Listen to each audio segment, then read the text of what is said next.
Live from New Delhi, you're watching DD India News Hour, India's voice to the world. I'm Mark Lynn. Namaskar. Coming up in the next hour. The Modi cabinet portfolios are allocated, major ministries unchanged. Boost for allies, regional balance is maintained. Ministers to take charge today.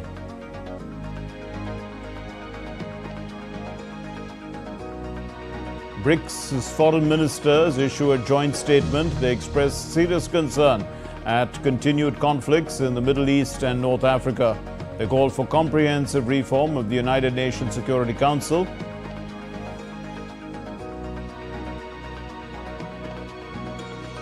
UN Security Council endorses US-sponsored Gaza ceasefire resolution. Hamas welcomes the plan, says it's ready to cooperate.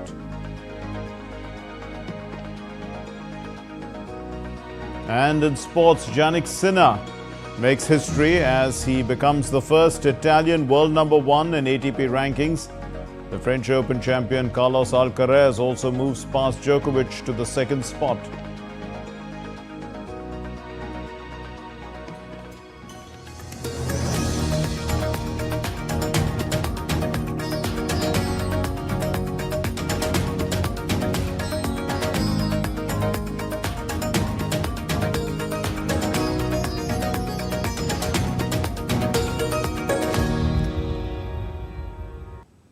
India's Prime Minister Narendra Modi took charge of the country's highest executive office for the third time on Monday. His first decision was to authorize the release of the 17th installment of the Pradhan Mantri Kisan Nidhi, which is a fund for farmers' welfare. Now, the Prime Minister's move will benefit 93 million farmers and distribute around $2.3 billion. After signing this file, the Prime Minister said, and I quote, "Ours is a government fully committed to Kisan Kalyan. It is therefore fitting that the first file signed on taking charge is related to farmers' welfare. We want to keep working even more for farmers and the agriculture sector in the times to come," unquote. Using digital infrastructure, the Pradhan Mantri Kisan Samman Nidhi is a scheme that has been providing monetary aid to farmers. Let's look at this report. With an aim to provide financial support to farmers, the Government of India launched the Pradhan Mantri Kisan Samman Nidhi scheme in 2019. The initiative aims to benefit all cultivable landholding farmer families across the country. Under the scheme, eligible farmers receive 6,000 rupees annually in 3 equal installments of 2,000 rupees. The fund is directly transferred to the Aadhaar-seeded bank accounts of the beneficiaries. State government and UT administrations identify the farmers who are eligible for support as per scheme guidelines, but farmers can also self-register on the PM Kisan portal. As of 2024, the Indian government has disbursed nearly 3 lakh crore rupees to over 11 crore farmer families. With reliance on a farmer-centric digital infrastructure, the scheme has been ensuring that farmers receive monetary aid without involvement of any middlemen while maintaining transparency in the process. Bureau Report, DD India. Monday also saw Prime Minister Narendra Modi addressing officials and staff of the Prime Minister's office, outlining his vision to transform the PMO into a people's PMO. DD India's Mihir Makori has more. Moments after assuming office, Prime Minister Narendra Modi addressed the officials and staff of the Prime Minister's office. In his address, Prime Minister Modi reiterated his unwavering commitment to transforming the Prime Minister's office into a centre of service and a people's PMO. मेरी कोशिश रही है कि PMO ये सेवा का अधिष्ठान होना चाहिए, पीएमओ ये पीपल्स पीएमओ होना चाहिए, ये मोदी पीएमओ नहीं हो सकता है. Praising the contributions of government employees, Prime Minister Modi stated that every government employee truly deserves credit for this election victory as they left no stone unturned in contributing to the vision of Viksit Bharat. Prime Minister Modi added that he aims to move forward with new energy and courage. जिस team ने मुझे 10 साल में बहुत कुछ दिया है, उसमें हम और नया क्या कर सकते हैं, और अच्छा कैसे कर सकते हैं, और जल्दी कैसे कर सकते हैं, और ज्यादा स्केल पर कैसे कर सकते हैं. अगर उन चीजों को लेकर के आप साथ ही आगे बढ़ते हैं तो मुझे पक्का विश्वास है कि 140 करोड़ देशवासियों ने आपके पुरुषार्थ को मोहर लगाई है। ये चुनाव मोदी के भाषणों को मोहर नहीं है। ये चुनाव आपके 10 साल के हर सरकारी कर्मचारियों के पुरुषार्थ को मोहर लगी हुई है। The Prime Minister's address came a day after Prime Minister Narendra Modi, along with 71 ministers, took the oath for a third consecutive term at the President's house on Sunday. Mihir Makri, DD, India. Well, cabinet ministers in the third government of the Prime Minister Narendra Modi are scheduled to take charge of their offices on Tuesday, a day after being allocated their portfolios. The new cabinet comprises 72 ministers. In fact, the Council of Ministers comprises 72 ministers. In a sign of continuity, the top 4 posts remained unchanged in the cabinet, with Amit Shah, Rajnath Singh, Nirmala Sitharaman and S. Jaishankar retaining the Home, Defence, Finance and External Affairs portfolios respectively. The BJP President J.P. Nadda has been given the Health portfolio. The cabinet's new entrants include the BJP leader Shivraj Singh Chauhan, who has been assigned the Ministry of Agriculture, and ministers from the National Democratic Alliance partners include Ram Mohan Naidu from the TDP, who has received the Ministry of Civil Aviation. Chirag Paswan has been allocated the Ministry of Food Processing Industries. The Telugu Desam Supremo, Chandrababu Naidu, is all set to take oath of office as the Chief Minister of the South Indian state of Andhra Pradesh on Tuesday. Last week, Naidu's TDP had surged back to power after unseating the YRS Congress party in the assembly polls, which were held simultaneously with the general elections in the state.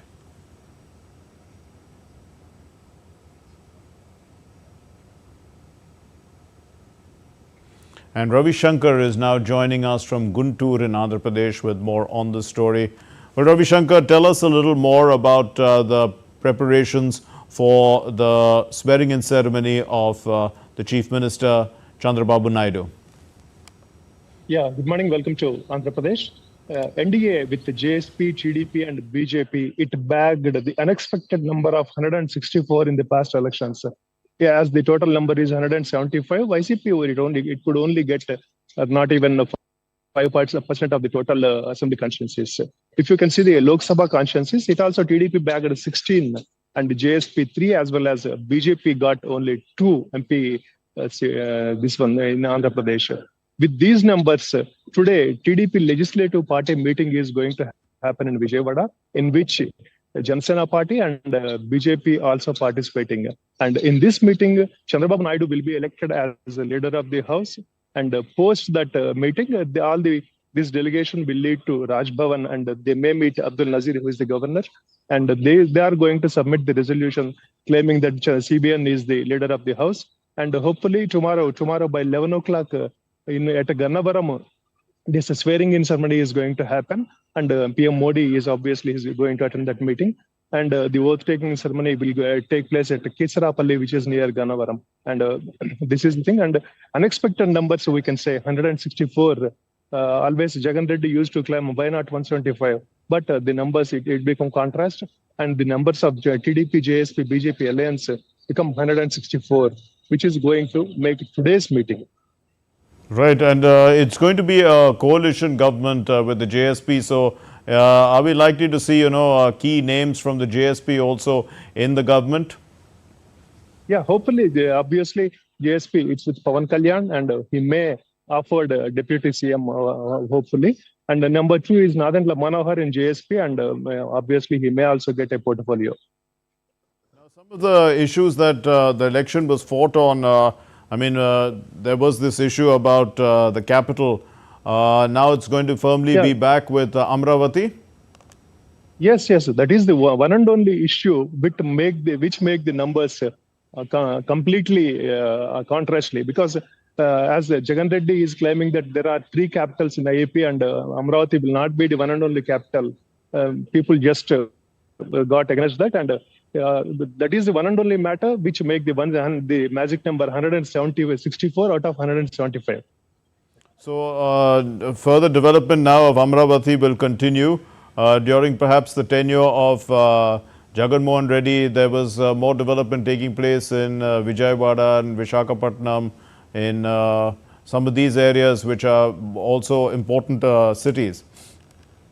Yes, yes. As Jagan Reddy said, Vizag and Vijayawada parallelly they will get developed. Jagan Reddy said, but immediately after 4th, on which the day of which is the day of counting, from 5th morning onwards, Amaravati, jungle clearance and all the civil works are going to happening in Amaravati, and officials also, IAS officers and all, they are just started triggering the works which are held in Jagan Reddy's time in Amaravati. So we know that Mr. Chandrababu Naidu is a reformist chief minister. He's a man who brings in technology and is known to help the IT sector. So what are the kind of expectations? After all, Andhra Pradesh seemed to have lost out with Hyderabad going to Telangana, and much of Hyderabad was developed by Chandrababu Naidu himself when he was Chief Minister of an undivided Andhra Pradesh. Yes, he is the leader of IT in both Telugu states, you can say. And in the general elections into 2024 also, at about the expected number is 4 lakhs. 4 lakhs IT employees from Telangana who had their votes in Andhra Pradesh. They just come down to Andhra Pradesh and they just pulled the button to Chandrababu Naidu. And the people of Andhra Pradesh, they are very hopeful that the double engine Sarkar, which is going to do miracles, because in 2019 elections, Chandrababu Naidu is away from BJP and that affected him like anything. But in 2024 alliance, the alliance which is JSP, BJP and TDP, Andhra Pradesh public are thinking that they are in a hope that the alliance will do miracles as the double engine Sarkar. It is being claimed by every time by BJP and central government. Right. Also, it is important, of course, the double engine Sarkar, and it's crucial that the TDP, holds a key number of seats for the government and for the NDA government to meet its majority requirements in the centre. So, are the people of the state, expecting Chandrababu Naidu to leverage this to a large extent, special status and the like, within the state of Andhra Pradesh? Yes, there are the possible demands which are being highlighted since the state bifurcation, Andhra Pradesh bifurcation. As you said, the first demand is special status, and the Vizag railway division, and at about 4 to 5 demands are there. Of course, BJP is doing well in the past 5 years also for Andhra Pradesh. Even TDP is not with that, and of course the magic number which is from Jagan Reddy is supporting BJP as far as MPs are concerned. But this time at about 16, which is a big number from TDP, it is supporting BJP. And as we discussed before, the double engine Sarkar may lead to very many profits to Andhra Pradesh, like special status, railway division and all, and especially Amaravati and Polavaram. Polavaram also is a major issue as far as Andhra Pradesh is concerned. Since years together, it is being postponed for the conclusion. But this time, people are very hopeful that Polavaram will be concluded in the past 5 years, and in the next elections, TDP will go with the Polavaram inauguration thing. So, are the people of Andhra Pradesh happy with Mr. Ram Mohan Naidu being given the Civil Aviation Ministry? Yes, yes. He is the one who is very, he deserves that actually. Ram Mohan Naidu, he was given a civil aviation, and the people are very happy for that, because that Srikakulam, that area, Vijayanagaram, Srikakulam, that area is a little backward area, and he is very prominent person in that area also. And being a cabinet minister, people are very hopeful that he will serve that particular area, and of course this is a total country. But Kinjirappa Ram Mohan Naidu, his father is H.M. Naidu, who is the senior leader in TDP. With this, with his ideology and all, people are very hopeful that he will serve the public with his cabinet, this ministry. Okay, we'll leave it there. Thank you very much. Ravi Shankar joining us from Guntur, putting into context the TDP's preparations for the swearing-in ceremony of the Chief Minister. Now, still to come on DD India News Hour, the IMD has issued a yellow alert for Mumbai, indicating that conditions are conducive for the monsoon.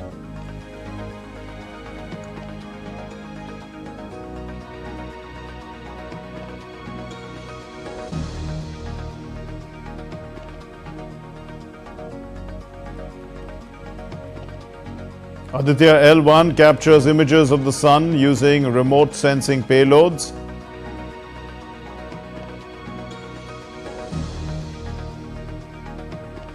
And the National Testing Agency says that the rankings are not going to get affected because of revisiting the NEET results.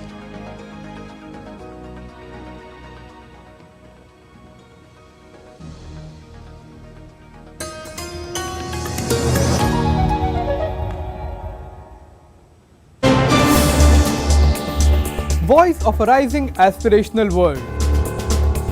Stories of challenges, struggles and accomplishment. A world battling conflict, hunger and poverty. Embracing growth, development, science and technology. A voice of progress, a voice of unity. Watch Voice of the Global South with me, Akshay Dongre, only on DD India.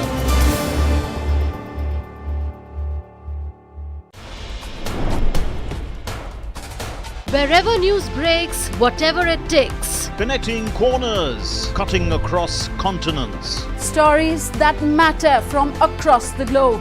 Accurate, authentic journalism that serves you right. From politics to glamour, from sports to world affairs, with a fusion of aesthetics and substance. Introducing news in a new avatar. Experience the world through a new lens. Stay tuned to DD India for an exciting journey beyond borders.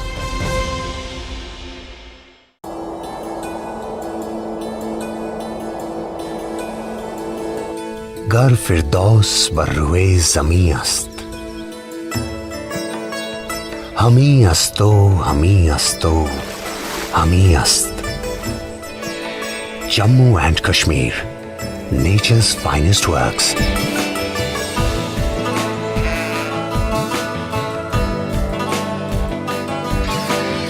A land of verdant valleys, pristine lakes, striking autumns, unforgettable majestic beauty. A place of unwavering devotion.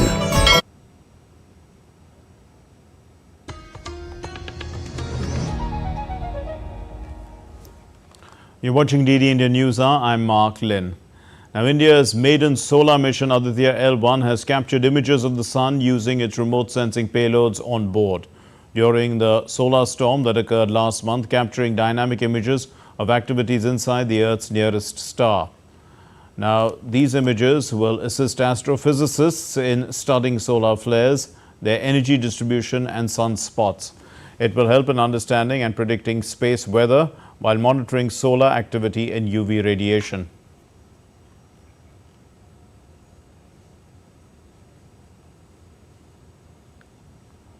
The monsoon is moving into Maharashtra, Telangana and Odisha.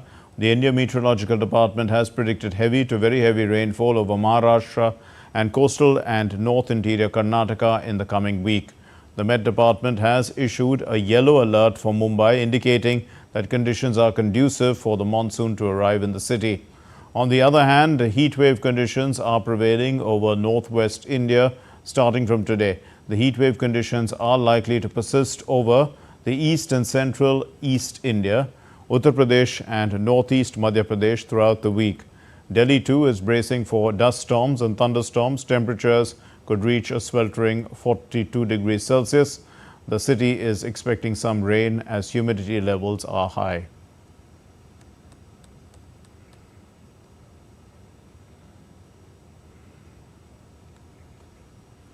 And we are joined by Yogesh Sheetal is joining us from Mumbai, and Subena Roy is joining us from Dibrugarh in Assam.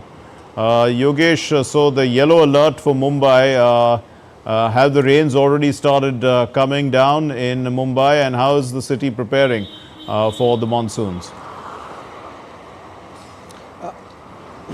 Very good morning, Mark. The IMD has in fact modified the prediction earlier. It was from Sunday to Wednesday. It was for orange alert, but now it has been modified as yellow alert, and it is expected, as per the IMD, that from today onwards the intensity of rain would be reduced.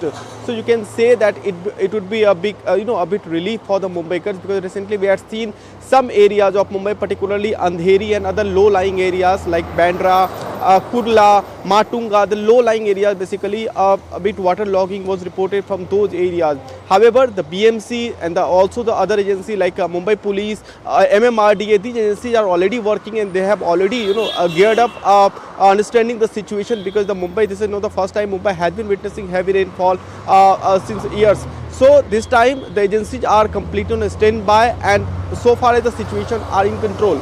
Coming to suburb areas, basically like Kalyan, Palghar, Thane, these are the areas which are suburban areas, and basically people commute through Mumbai local, and Mumbai local is in fact a lifeline. And in monsoon, basically the railways make adequate arrangements to ensure that there is no disturbance, inconvenience to the people, basically the office goers. So patrol men, a concept has been developed by the Central Railway. More than 300 patrol men has been deployed at various stations, particularly in Matunga, where generally we see waterlogging and the disruption in railway traffic. Apart from that, based buses are also running extra buses in case of some delay or suspension of Mumbai local.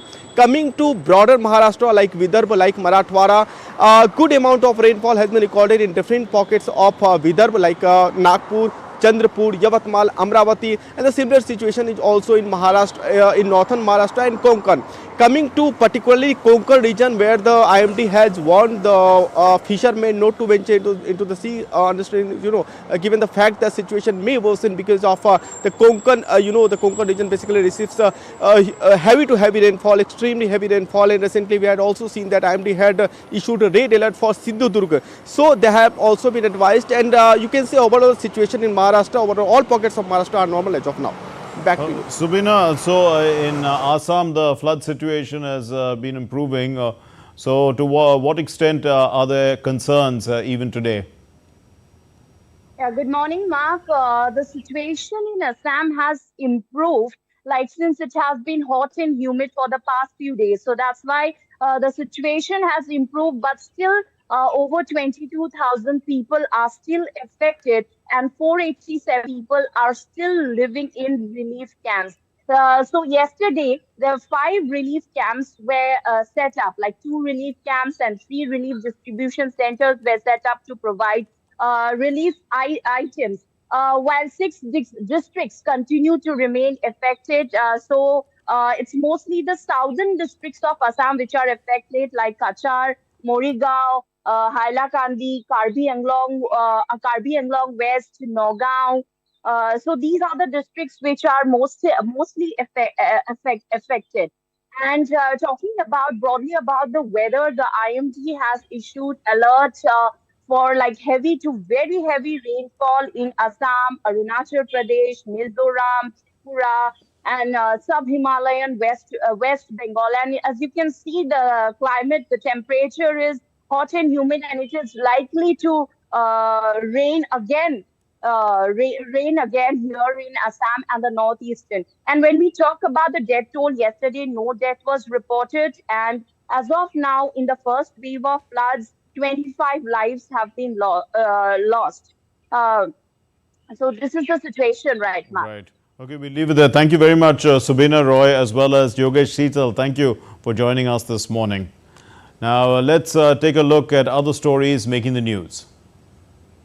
Amid ongoing protests by student groups against alleged discrepancies in the National Eligibility Cum Entrance Test, the Director General of India's National Testing Agency assured aspirants across the country that their rankings won't get affected due to the ongoing revisit of the results. Subodh Kumar Singh said that a committee constituted to look into the matter will submit its report within a week. India's Central Board of Secondary Education issued an advisory on Monday urging students and parents to beware of misinformation about the syllabus, study material, as well as sample question papers for the 2024-25 academic session. The board said that the information from unauthorized sources can be misleading among stakeholders. A National Investigation Agency team reached Jammu and Kashmir's Riyasi district following a terror attack on a passenger bus. The team is conducting and coordinating with the local police a probe into the incident, which left 9 people dead and several injured. Devotees thronged the Hanuman Ghadi temple in Ayodhya, Andhra Pradesh, as they welcomed the Jeshti month. This is the 3rd month of the year in the Hindu calendar.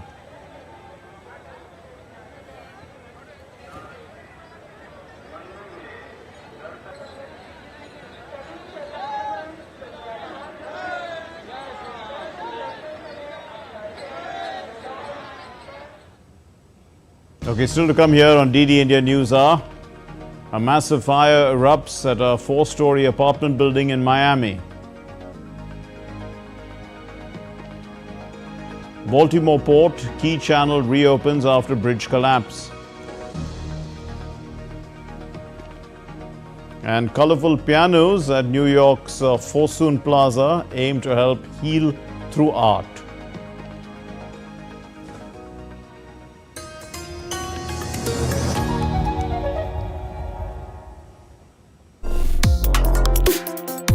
Complex issues, hidden agendas, twists and turns, strategic games. We think all dots are linked. We just need to connect them. Join me every week as I connect the dots to unravel hidden designs in statecraft, mysteries, and decode issues that matter to you. Watch Connecting the Dots with me at these times on DD India.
Kerala encapsulates the emotion of India with its vibrancy and diversity.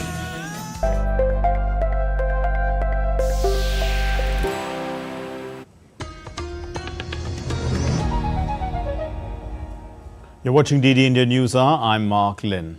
Here's a recap of our main stories. The Modi cabinet portfolios are allocated, major ministries unchanged. There's a boost for allies and regional balance is maintained. The ministers to take charge today.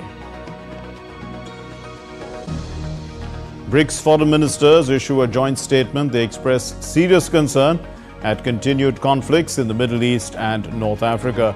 They call for comprehensive reform of the United Nations Security Council. The UN Security Council endorses the US-sponsored Gaza ceasefire resolution. Hamas welcomes the plan, says it's ready to cooperate. And in sports, Jannik Sinner makes history as he becomes the first Italian world #1 in the ATP rankings. The French Open champion Carlos Alcaraz moves past Djokovic into the second spot.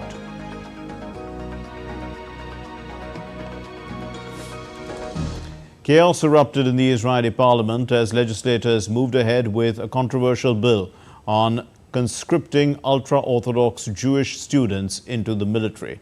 The bill, which must still pass the committee hearings, would see a gradual entry into the military of the ultra-Orthodox Jews who have traditionally resisted serving in the armed forces. The move comes a day after the centrist minister Benny Gantz quit the Israeli Prime Minister Benjamin Netanyahu's government. Although originally put forward by Gantz in 2022 under the previous government, he now opposes the conscription bill, which he says is inadequate for new personnel demands facing the military. The United Nations Security Council has adopted a resolution endorsing a US-backed ceasefire proposal that aims to end the Israel-Gaza conflict. The proposal sets out conditions for a full and complete ceasefire, the release of hostages held by Hamas, and the exchange of Palestinian prisoners. 14 of the 15 Security Council members voted in favor of the US drafted resolution, while Russia abstained. The vote is likely to increase pressure on both sides to respond positively to the plan with a view to ending the conflict. It also comes shortly after the US Secretary of State Anthony Blinken met with foreign leaders, including the Israeli Prime Minister Netanyahu, in an attempt to build support for the peace plan. Now, Monday's resolution comes weeks after the US President Joe Biden said that the Israelis had agreed to the plan. The US President had tweeted. He noted the passage of the resolution. He said that Hamas says it wants a ceasefire, and that post of his also said that the deal is an opportunity to prove that they mean it. Now, Hamas has welcomed a UN Security Council backing that resolution that backs a proposal for a ceasefire in Gaza. They say that they are ready for cooperation with mediators over the implementation of the principles of the plan. Hamas also said that they are willing to engage in indirect negotiations over implementing of the principles that are consistent with the demands of their people and resistance. India participated in the BRICS Foreign Ministers meeting in Russia on Monday. Senior diplomat Dammu Ravi led the Indian delegation at the BRICS Foreign Ministers meeting. In a joint statement, leaders exchanged views on major global and regional issues. They reaffirmed their commitment to strengthening the framework of BRICS' strategic partnership under the three pillars of cooperation, which are politics and security, economy and finance, culture and people-to-people exchanges. The ministers called on the international community to seek collective answers to global and regional challenges and security threats, including terrorism. BRICS members recalled their national positions concerning the situation in and around Ukraine. They expressed serious concern at continued conflicts in the Middle East and North Africa region. They called for effective implementation of the relevant UNGA resolutions and UNSC resolution 2720 and for immediate, safe and unhindered delivery of humanitarian assistance at scale directly to the Palestinian civilian population throughout the Gaza Strip. They reaffirmed their support for Palestine's full membership in the United Nations and commitment to a two-state solution based on international law. They called for an immediate and unconditional ceasefire and peaceful resolution of the conflict in Sudan. They also called for an urgent peaceful settlement in Afghanistan to strengthen regional security and stability. The Russian Foreign Minister Sergei Lavrov stated that transitioning towards a new world order will be long and challenging. Leading a BRICS Foreign Ministers meeting on Monday, they agreed to enhance strategic partnerships and issued a joint statement. DD India correspondent Dasha Chernyshova has reported from Moscow. Let's listen. Speaking to the foreign ministers of the BRICS countries in one of Russia's oldest cities, Nizhny Novgorod, Russian Foreign Minister Sergei Lavrov said the BRICS expansion is a vivid example of a multipolar world order establishment. He accused the US of trying to hamper this process by using economic tools to maintain its dominance. Lavrov also said that the BRICS countries are actively working to develop a platform for settlements in national currencies. It is the first time that the BRICS foreign ministers are Doordarshan meeting in a new expanded format after Egypt, Iran, the UAE, Saudi Arabia and Ethiopia joined the group in January this year. According to Russian Foreign Ministry, the sides have agreed on a joint statement and several bilateral meetings were held on the sidelines. Chinese Foreign Minister Wang Yi said Beijing was ready to counteract external threats together with Moscow. Lavrov thanked Beijing for not taking part in the Swiss conference on Ukraine. The situation in the Middle East was also on the agenda, with Egypt's foreign minister discussing humanitarian aid to Gaza and the crisis in Sudan with Lavrov. On Tuesday, over a dozen more countries will join the discussions in Nizhny Novgorod as BRICS is working out the modalities of partner states. Dasha Chernashova in Nizhny Novgorod, reporting for DD India. South Korea and the United States have completed a review of joint guidelines for nuclear deterrence on Monday. In a joint statement, the officials said that South Korea and the United States were working to adopt joint guidelines aimed at better coordinating an allied nuclear response during a potential war with North Korea. Senior defense officials from both sides held the third nuclear consultative group talks in Seoul. Both sides reviewed their draft guidelines, which lay out the principles and procedures for maintaining and enhancing a credible and effective nuclear deterrence policy and posture. The talks came as North Korea races ahead to advance its nuclear weapons and their delivery systems. And Chris Gilbert has more on this story. He joins us now from Tokyo. Chris, they are working to adopt joint guidelines for nuclear deterrence. Are there any differences that need to be worked out?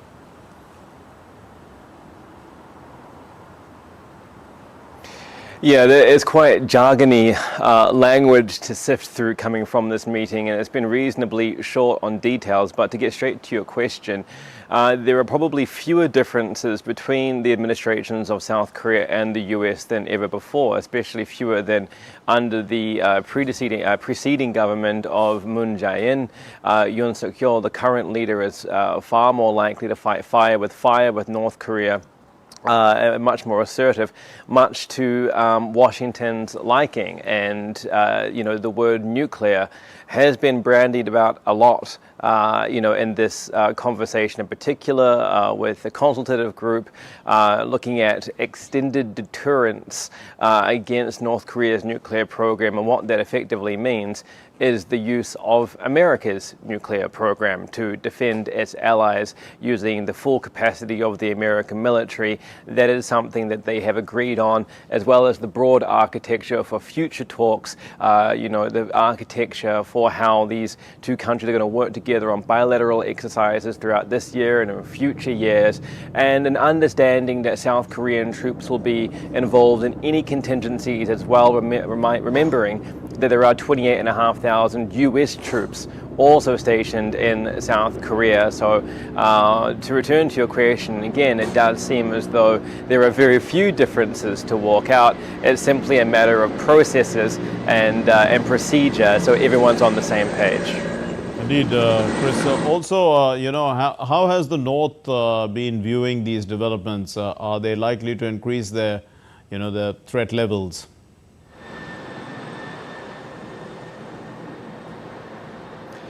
The North increases their threat levels usually in response to anything that it sees as provocative, and that can be really anything. We saw Kim Jong-il, the sister of Kim Jong-un, just the other day saying that there is a firm response coming from North Korea to South Korea resuming its loudspeaker broadcast of propaganda across the DMZ. But as political scientists here keep reminding me when I speak with them that the North doesn't really need any reason to do what it does. The main message again from Pyongyang is that it is pursuing ballistic missiles, pursuing a nuclear deterrence against attacks that it feels may be coming preemptively from South Korea or the US for self-defense. And it will conduct these tests and these practices whenever it deems fit. Kim Jong-un does have a sense of whimsy about the timing of these things. Usually when leaders are meeting, such as a few years ago, Donald Trump meeting with Shinzo Abe at Mar-a-Lago in Florida when a missile went over Japan. But as I say, and as the experts say, could be any time for any reason when Pyongyang conducts a response. Chris Gilbert, thanks very much. South Korea activists have quietly released smart balloons for flights deep into the north. Now, what's happened is that these specialized balloons are equipped with a leaflet dispenser, and it bundles speakers and also a GPS tracker. And their aim is to reach as far into Pyongyang's territory as necessary to disseminate thousands of leaflets and also to air recorded messages which are critical of the North Korean leader Kim Jong-un. Now, the Seoul-based activist group says that that these so-called smart balloons can cost up to $1,000 each, US dollars each, and are filled with helium or hydrogen, and they're capable of carrying payloads of up to 7.5 kilograms. The balloon's tactics have seized the spotlight in this frosty relationship between the two Koreas since last month, when the North had sent hundreds of its own balloons into the South carrying trash. The Filipino President, Ferdinand Marcos II, or I beg your pardon, Ferdinand Marcos Jr., on Monday said that the country should be prepared for any eventuality because of more pronounced external threats driven by heightened tension in the Indo-Pacific. In a speech addressing troops at a military camp in Isabela province in the northern region of the country, Marcos said that the Philippines' proximity to Taiwan puts it in China's area of interest. Marcos also said that the Philippines was not trying to redraw lines of sovereign territory, including its exclusive economic zone, and that the country was committed to defending itself while engaging in diplomacy.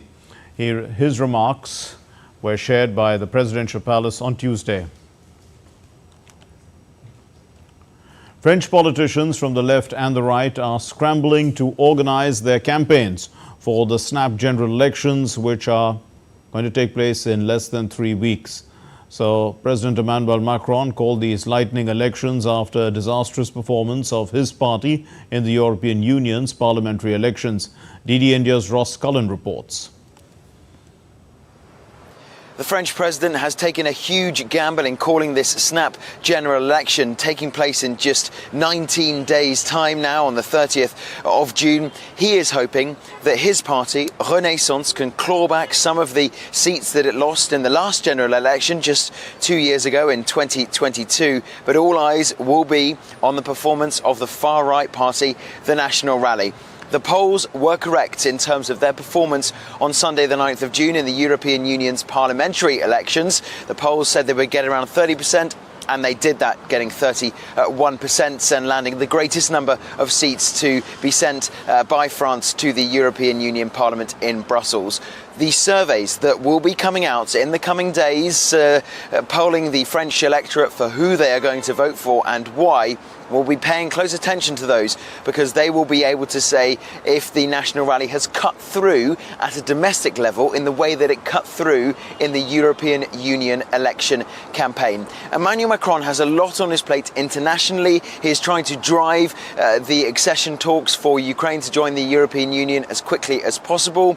He has just announced in the last few days that fighter jets will be sent by France to Ukraine, and he is always discussing with colleagues across the region and also in the Middle East about the need for a ceasefire and the release of all the hostages in the Israel-Gaza conflict. So he has this presence on the international stage, but back here at home, he is in a weak parliamentary position. Before he even called this election, he is hoping that his situation does not become almost untenable if the National Right win the election. Ross Cullen in Paris, reporting for DD India.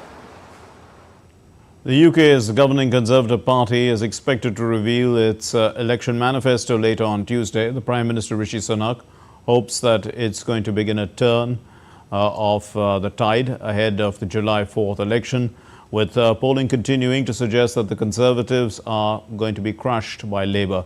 Ollie Barrett reports from London.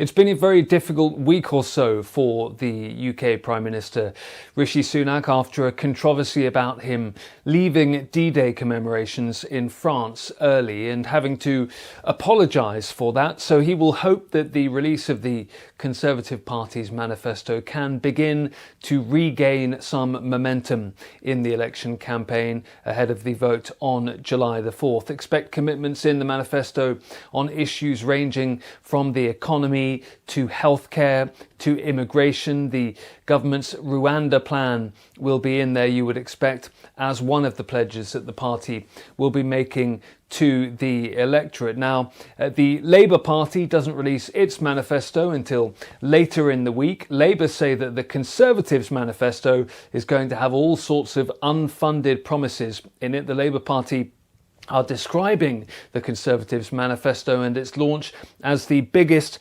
panic attack in history. The Labour Party's inference there is that the Conservatives are desperate and rolling out a series of promises that they can't necessarily afford. Labour insists that it's time for change and for a new government in Downing Street. Certainly all of the polling up to this point has suggested that, if anything, the gap between the Labour Party in the lead and the Conservative Party may actually be widening during the election campaign rather than getting tighter, which is what Rishi Sunak had been hoping for. But the Prime Minister, as I say, will be hoping that the manifesto launch can become a moment in the election campaign when he can begin to turn the tide. Ollie Barrett in London reporting for DD India.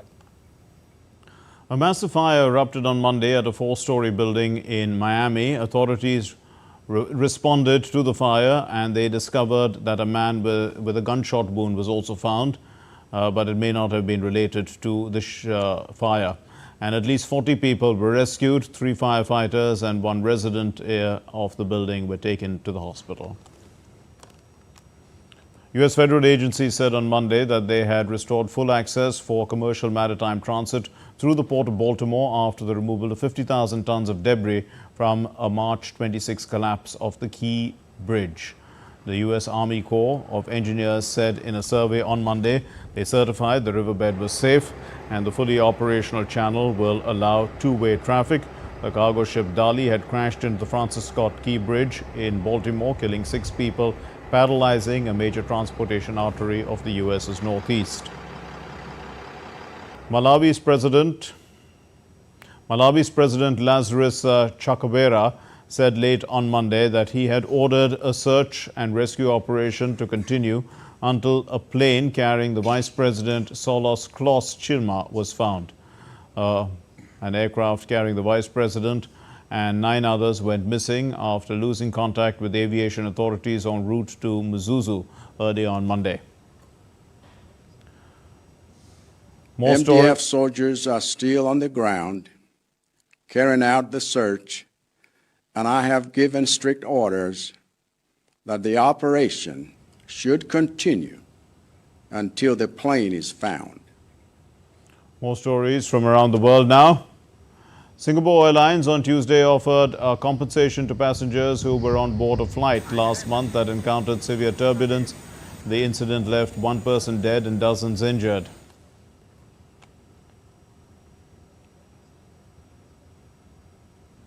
People from all walks of life played colorful pianos at New York's Fortune Plaza on Monday at the launch event of the Sing for Hope pianos. It was founded in response to the 9/11 attack. This non-profit aims to heal through art. Still to come here on DD India News Hour. S&P 500 and NASDAQ close at record highs on Monday, while the Asia-Pacific markets open mixed on Tuesday. South Africa beat Bangladesh by a mere 4 runs in their T20 World Cup encounter.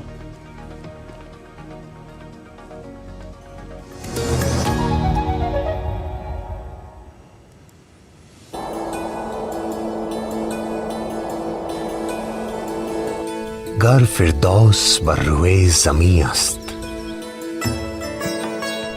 हमी अस्तो हमी अस्तो हमी अस्त Jammu and Kashmir, nature's finest works.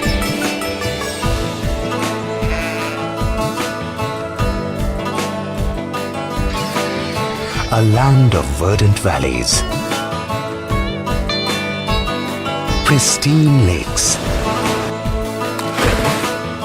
striking autumns, unforgettable majestic beauty.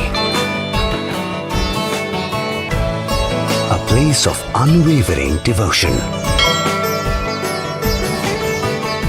wholehearted smiles, and warm hospitality.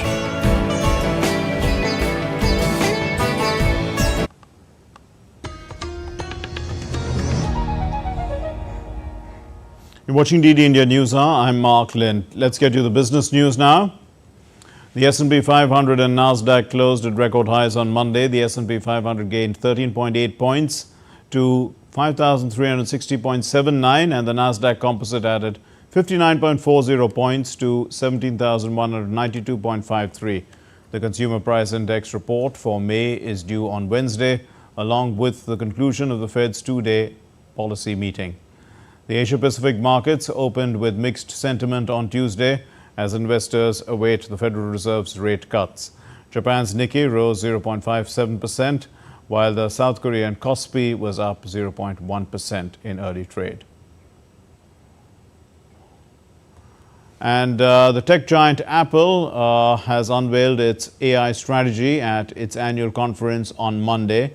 In a 2-hour conference, the executives, including the CEO Tim Cook, presented Apple Intelligence. The company plans to integrate the AI technology across its suite of apps, including Siri, as well as to bring OpenAI's ChatGPT to its devices.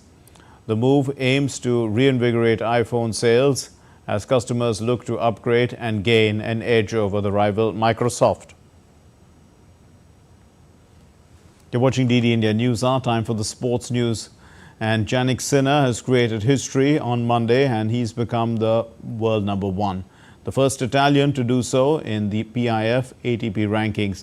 The 22-year-old was presented with the ATP World #1 trophy by the tour chairman Andrea Gaudenzi. And Novak Djokovic's withdrawal from the French Open quarterfinals because of a knee injury saw the Italian climb to the summit. Meanwhile, the French Open champion Carlos Alcaraz also rose to the second spot and Djokovic dropped to the third. Now, Jannik Sinner had begun the year well, 2020. Comments that he made to an Italian newspaper have been misinterpreted. The Real Madrid manager, Carlo Ancelotti, clarified that the Champions League winners will compete at next year's Club World Cup. Ancelotti also said, in fact, he had been quoted by the Il Giornale magazine in an interview on Monday, saying that FIFA had undervalued the compensation that the 15 times champion league winners should have received, and that was in the revamped tournament with 32 teams. The Italian has distanced himself from those comments. Real Madrid said that their participation in the tournament is never in question. The Chilean and Paraguayan national teams trained hard this week as they approached their friendly match in the run-up to the Copa America. Ricardo Gareca's Chilean football team will play against Daniel Garnero's Paraguay in their last friendly before heading for the Copa America 2024 in the United States. The match is set to take place on June 11 at the Estadio Nacional in Santiago. Paraguay will play Colombia on the 24th of this month in the tournament's Group D, while Chile is going to be playing Peru on June 21 in Group A. The tournament is being hosted by the United States and it's kicking off on June 20. So a lot of world events taking place in the US, cricket and football.